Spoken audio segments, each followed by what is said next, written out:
Sobat Maestro, sesaat lagi kita akan mendengarkan program acara Renungan Hari Sabat bersama Advent Vision Media Ministry yang dibawakan oleh pendeta.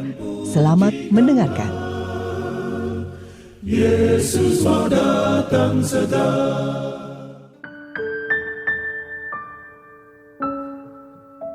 Saudara-saudaraku yang dikasihi oleh Tuhan, Shalom, selamat pagi dan selamat Sabat.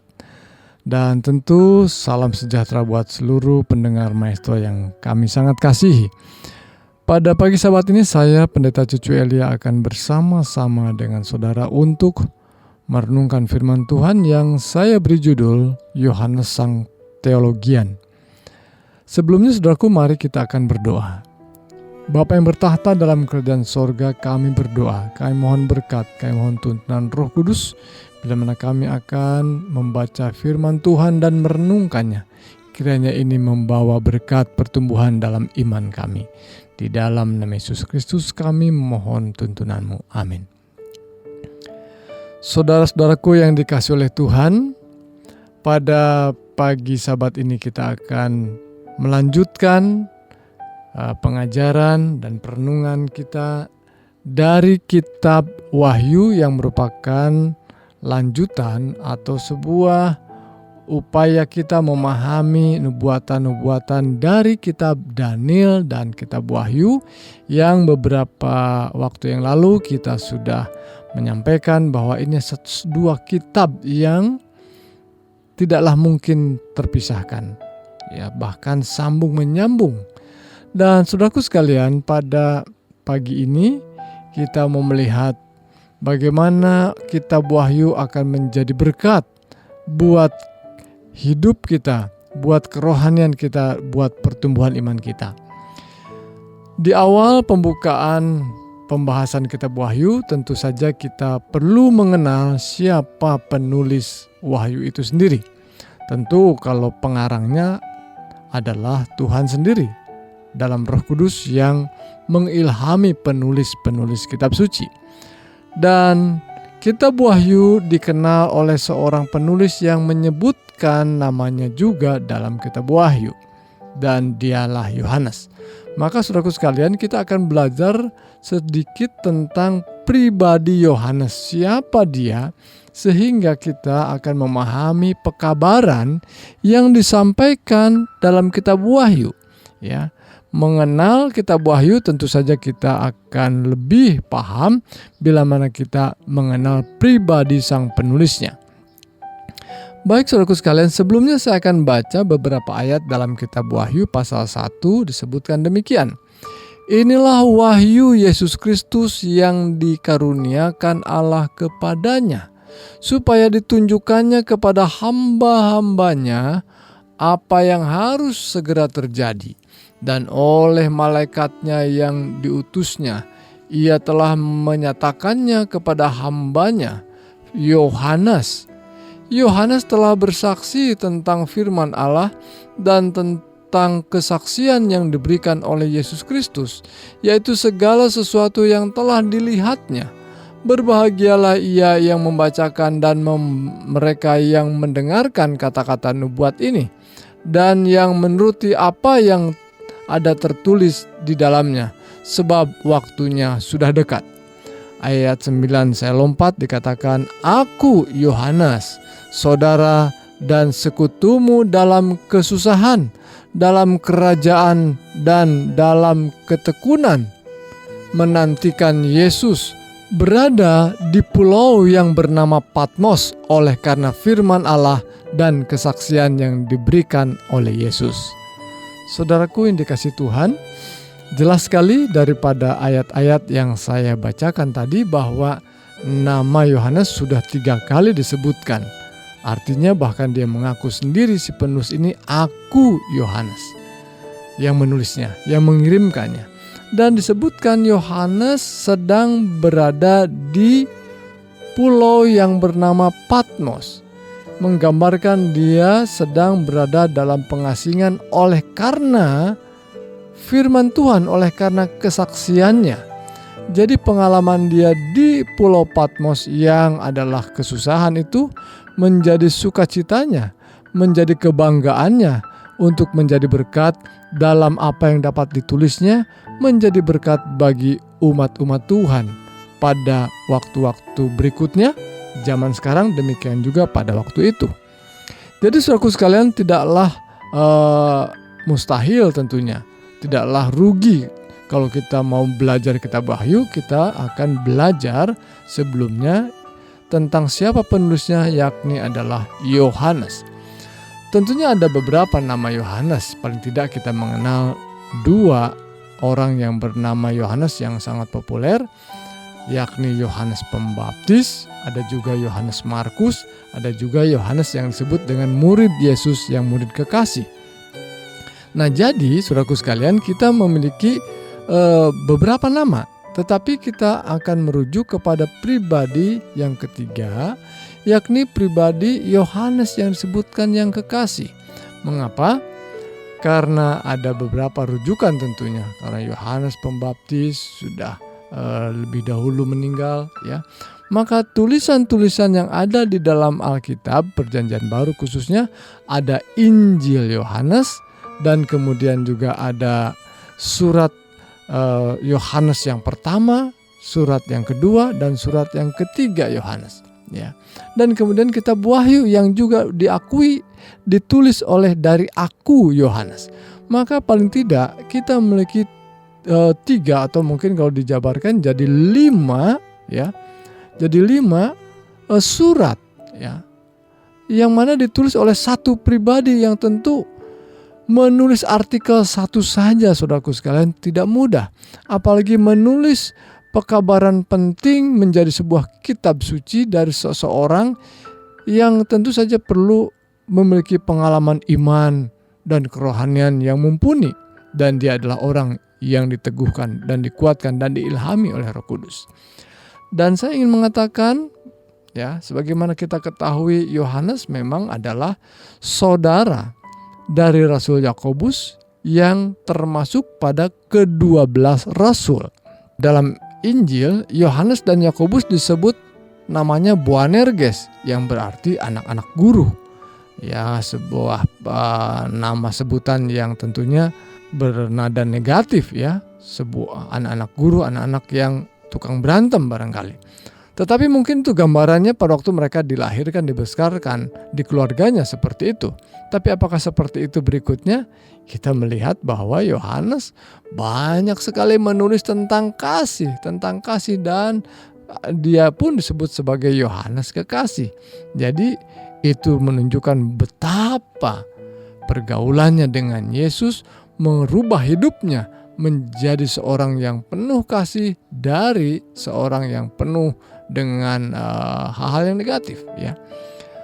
Dan secara tradisi, ya, memang mempercayai kata ketika saya menyebut secara tradisi itu artinya tidak semuanya dinyatakan dalam Alkitab, ya. Tradisi mempercayai dia adalah penulis dari beberapa buku, ya, seperti saya sebutkan ada Injil Yohanes, ada 3 Yohanes, ya. Yohanes mungkin yang memang paling terkenal dari 12 murid yang pertama yang Yesus pilih. Dan kisah Yohanes, murid yang dikasihi oleh Yesus, tubuhnya digoreng dalam minyak yang mendidih tapi tidak mati. Itulah yang kita mendapatkan catatannya dari tradisi.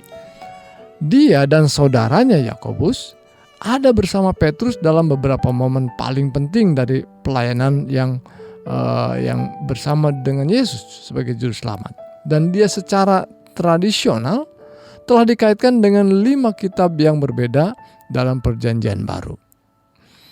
Kedekatan pribadinya dengan Tuhan disarankan oleh Yohanes pasal 13 ayat 23, sebab kalimat itu mengatakan seorang di antara murid Yesus, yaitu murid yang dikasihinya, bersandar dekat kepada Yesus. Jadi saudaraku sekalian, memang layak dikatakan sebagai orang yang paling dekat, karena siapa orang yang bisa bersandar kepada orang lain kalau dia tidak memiliki kedekatan, ya.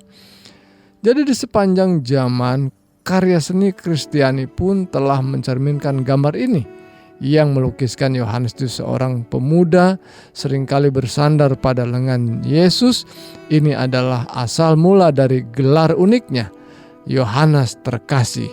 Namun kesaksian dan misinya mengungkapkan aspek-aspek kemuridan yang kita semua bisa miliki, ya. Segera setelah pemanggilan pertamanya, Yohanes menyaksikan banyak dari mujizat dan ajaran awal Tuhan. Melihat mujizat-mujizat ini dan mendengarkan ceramah-ceramah seperti khotbah di bukit yang tentu mempersiapkan Yohanes bagi momen ketika Yesus memanggilnya untuk menjadi salah satu dari ke-12 muridnya.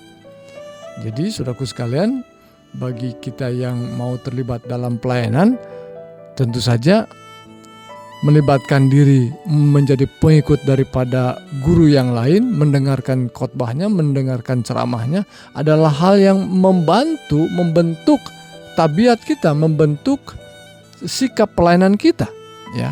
Sama seperti apa yang terjadi dengan Yohanes dan murid-muridnya. Dan dari para saksi khusus ini, Petrus, Yakobus, dan Yohanes menjalin ikatan batin para murid yang terdekat yang hadir pada momen-momen penting dari pelayanan Yesus. Memang saudaraku sekalian, 3 orang ini adalah yang dianggap sebagai yang paling dekat, ya. Yohanes, Yakobus, dan Petrus. Namun lebih dikatakan oleh para penulis, Yohaneslah yang paling dekat. Pada saat membangkitkan anak perempuan Yairus melihat langsung kuasa Tuhan atas kematiannya, ya, itu salah satu momen khusus juga. Di gunung ada perubahan rupa, ya, sebuah peristiwa di mana Yesus berubah dan sedang berdiri di antara Musa dan Elia. Dikatakan mereka melihat Yesus menyatakan dirinya dalam kemuliaannya dan mendengar suara Bapa bersaksi bahwa Yesus adalah putranya yang kepadanya dia sangat berkenan. Lihat bahwa Yohanes adalah salah seorang yang turut menyaksikan peristiwa-peristiwa penting dalam kehidupan Yesus, ya.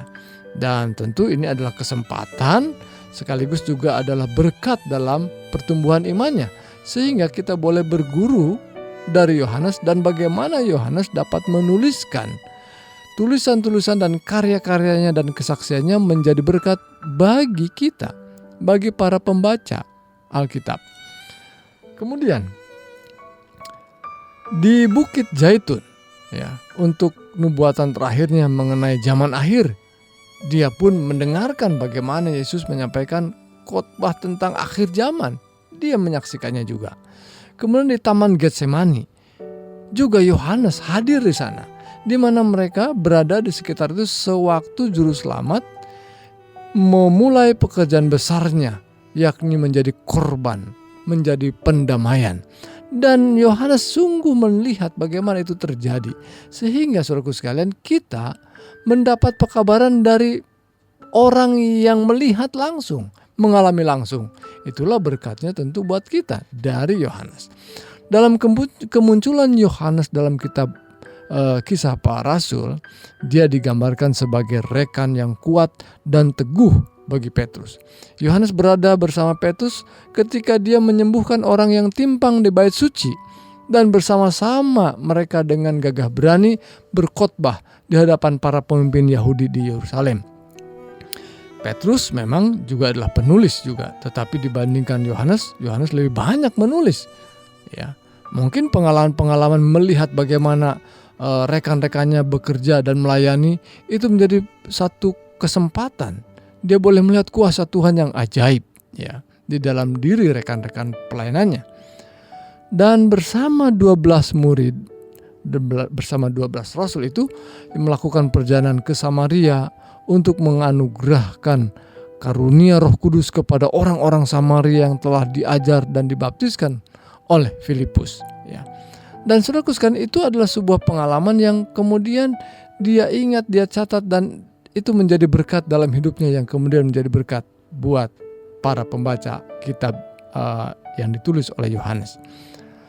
Namun saudaraku sekalian, Dalam tulisan-tulisan yang dikaitkan dengan Yohanes, itulah dia yang paling baik dilihat sebagai saksi kuat dan keilahian Tuhan dan sahabatnya, Yesus Kristus, yang adalah sahabatnya dan Tuhan, dan sungguh menjadi berkat ketika dia melihat langsung, dan itu telah dinyatakannya kepada kita.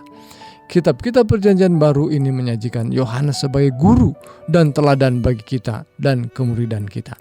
Jadi saudaraku sekalian, membaca kitab Wahyu, membaca kitab Injil Yohanes dan surat Yohanes, kita telah diberkati, diperkaya dengan pengalaman imannya.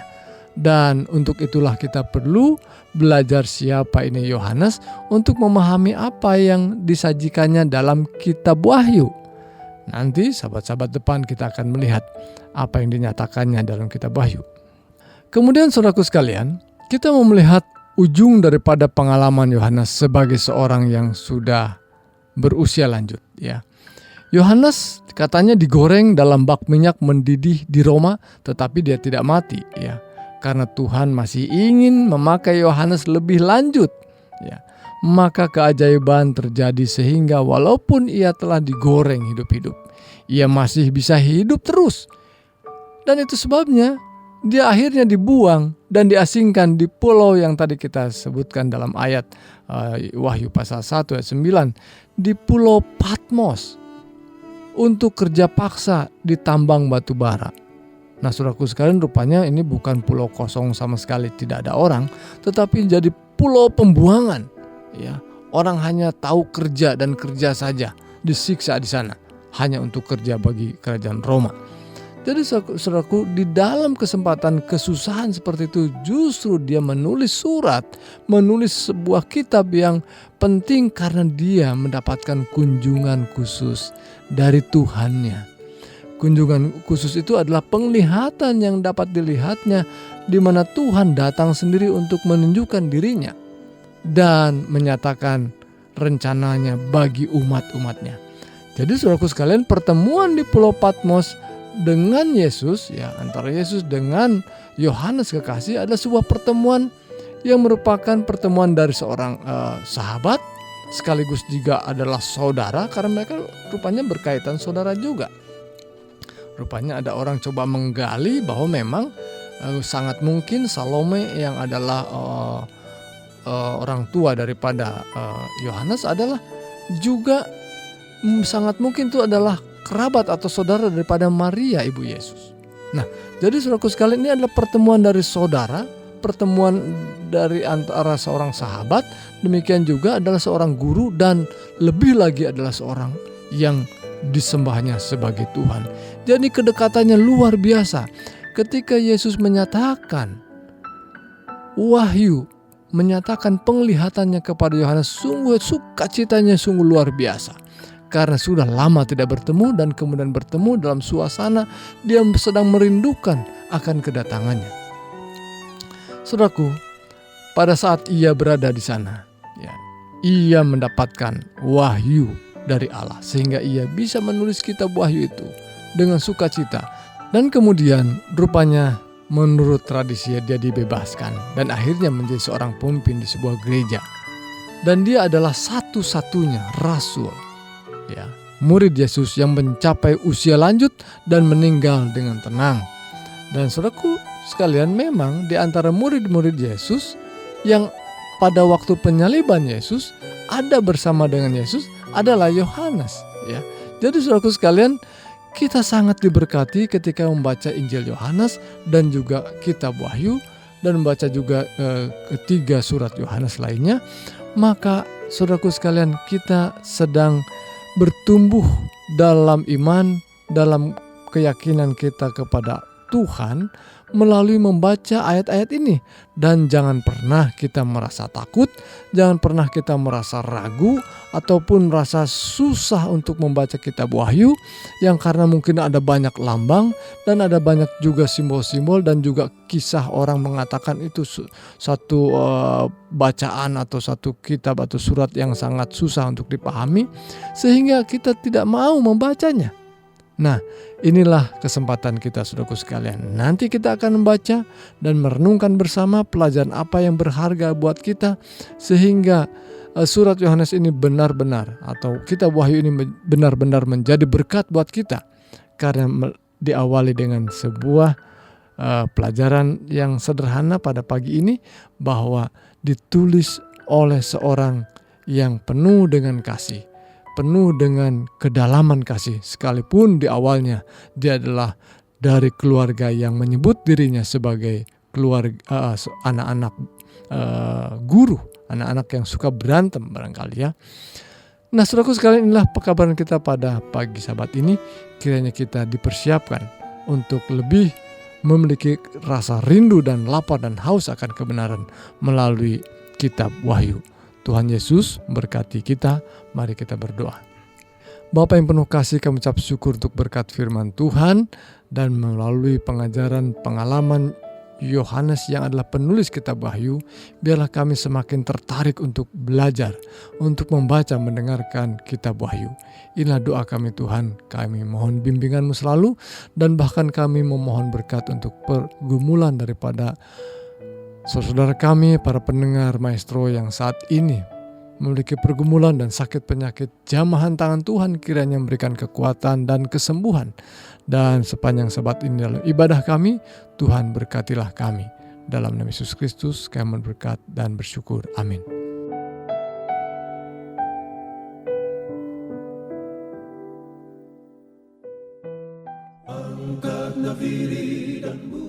Sobat Maestro, Anda telah mendengarkan program acara Renungan Hari Sabat bersama Advent Vision Media Ministry. Untuk tanggapan pendengar, hubungi 087 888 777 689. Terima kasih atas kebersamaan Anda. Tuhan memberkati.